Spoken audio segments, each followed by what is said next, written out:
Welcome to the Chronicles, told by the Chronikle. Cases of the missing, murdered, and unsolved. I'd like to thank everyone for watching today, and don't forget to head over to thecertifiedchronikle.com where you'll find source information for today's episode. And be sure to hit that like button and subscribe so you never miss a case. Before we get started, I would like to thank twistedgorilla.com for partnering with me. If you love funny, sarcastic t-shirts and accessories for any occasion, head over to twistedgorilla.com, where a portion of every sale goes to the Diane Fossey International Gorilla Fund. Use code THERORACLE at checkout for 15% off. Once again, that's code THERORACLE at checkout for 15% off. A link will be in the description box below. Let's get started with Chronicle number 23, the Shannon Nicole Polk case. The year was 2001. Things were happening in the teenage world as cell phones were coming with cameras, so the selfie was made popular. Of course, looking your cutest in your fitted tank with the flared jeans, heading out for a night of skating after attending the Friday night football game, listening to all your favorite songs on the way, like Drops of Jupiter by Train or Fallen by Alicia Keys.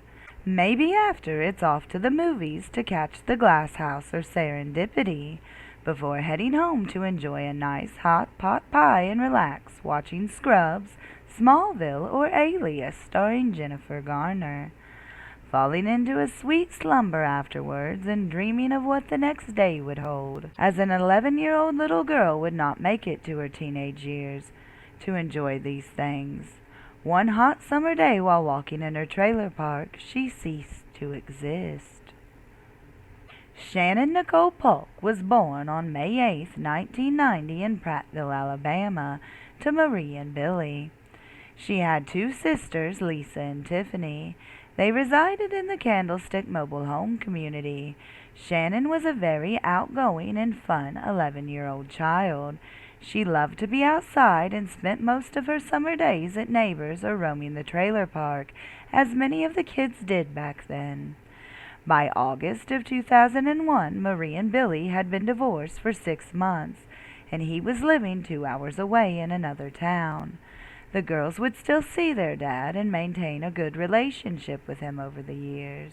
August 16, 2001 was a nice summer day.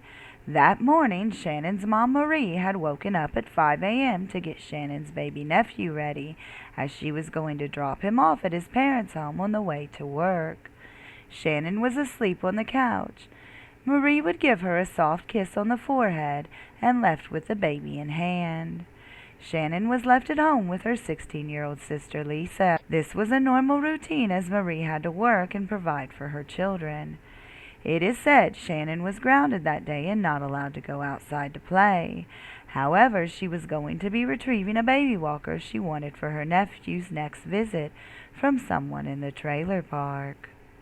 Candlestick Mobile Home Park was thought of as a nice community with a play area for the kids and a huge pond with a fountain at the entrance.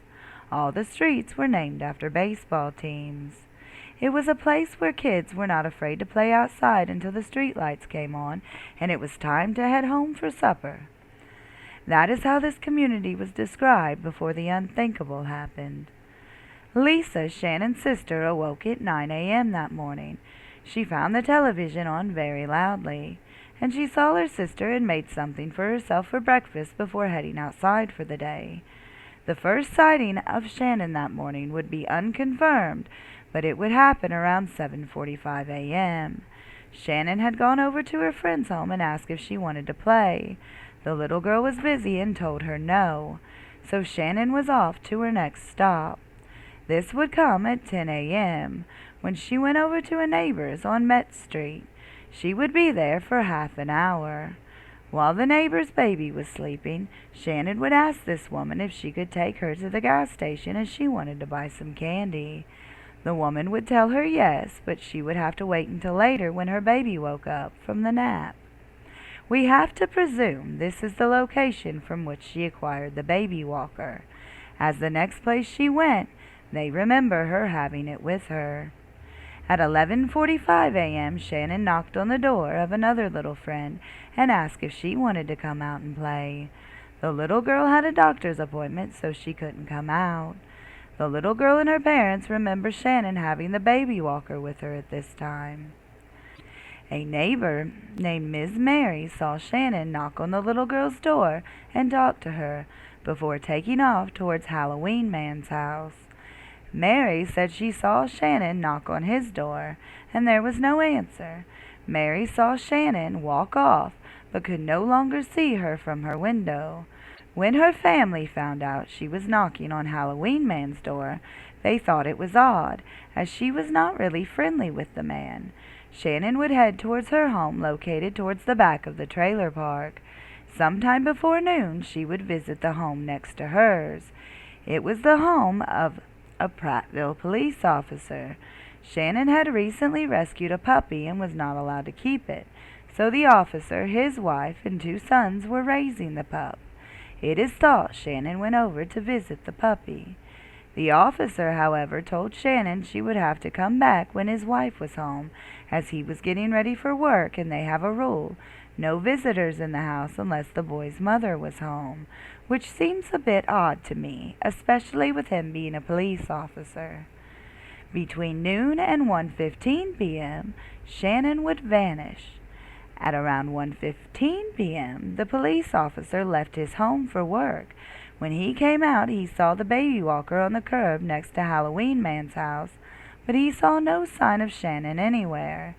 It would appear she had left the officer's home and headed back towards the pond area. Why had Shannon done this, as her home was right next to the officer's home? Around the same time the officer was leaving, a pregnant woman living in the park was coming home, and she would see the baby walker on the curb, thinking it was trash, and she got lucky.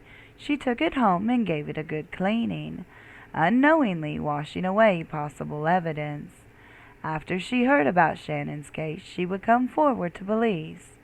It was not unusual for Shannon to play until dark. By 7:30 p.m., when she had still not arrived home, Marie began to worry. She would send Lisa out to look for her sister. Lisa would have no luck locating Shannon. Marie called Billy, as he was supposed to pick Shannon up the next day, and thought maybe he had gotten her early, and she had forgot, or he had forgotten to tell her. Billy said he had not heard from Shannon, but was on his way to their home. By 8:45 p.m., Shannon's aunts and uncles had shown up to look for her, and when 9 p.m. rolled around, the police were finally called. Some neighbors felt the police did not take the call seriously, and at one point even leaving to go on another call. The police say they set up a perimeter and a checkpoint at the front of the trailer park and talked to every resident that came in or out. Neighbors would say the real search with police would start the next day, when Shannon still had not been found. By 10 p.m., neighbors were in full force looking for Shannon. They would say only 2 men were not helpful when it came to looking for the little girl. The first man was someone referred to as the Root Beer Man. He lived across the street from Halloween Man.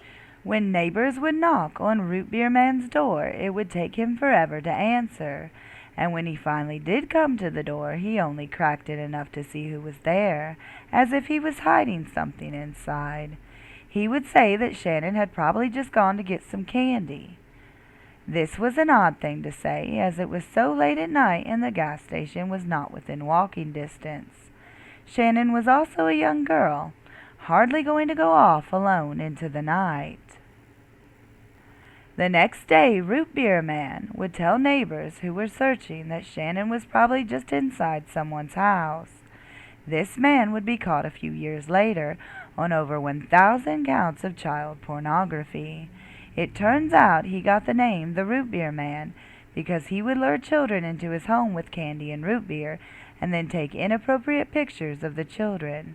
The police would scour these images, however, none of them were Shannon. The next man that would not help in the search for Shannon was a man named Ty Foster. He lived near Shannon and had kids her age. In fact, his kids and Shannon were friends. She would come over all the time to play with his daughters. When police were searching in the yard next to Ty's, he would show no concern at all. This made police take notice of him. He was later arrested on assault sodomy charges of a 9-year-old boy. The police would search his home and find a very, very small amount of Shannon's blood. Ty said that Shannon had once had a nosebleed at his home. Shannon's parents would confirm she did indeed sometimes suffer from nosebleeds. However, they do not recall her having one at the Foster's home. Police would continue to search for Shannon. They pulled out the whole 9 yards for her, with air, ground, and water searches. A man would volunteer his trained search and rescue dogs. They would take some of Shannon's clothing and allow the dog to get a scent. As soon as this happened, the dog took off and headed straight to Root Beer Man's home. The dog would sniff around for 45 minutes, continuously trying to get under the trailer. When the dog was finally done, it would journey to a nearby forest up to the railroad tracks over County Road 4, where the trail would end. On October 6, 2001, just 60 days after she vanished, rabbit hunters at the Autaga Wildlife Management Area, a public hunting ground just 19 miles from Prattville, would find at first what they had walked by several times and thought was just trash lying there, until they realized it was something much more sinister. It was the body of a young girl. She had been tied up with rope and stuffed in a black trash bag, with her underwear around her head. DNA would confirm this was Shannon Polk's remains. Who had killed this innocent 11-year-old and why? The FBI would become involved in the case early on and would release a profile of the killer. It is as follows: a white male, loner, a possible change in appearance suddenly in August 2001 or October of 2001, possibly exhibiting signs of severe anxiety for unknown reasons in August 2001 or October of 2001. They possibly left town suddenly in August 2001 or October of 2001. They possibly followed the case closely in the media, and they are familiar with the Prattville or Autaga County wildlife area. The profile was based on a little girl coming forward and telling the police that on the day Shannon vanished, she saw her talking to a man in a red Jeep with a black soft top. And there was also another dirty white sedan of some kind as well around while she talked to this man. The little girl would say that Shannon knew the man, but she has never introduced her to him.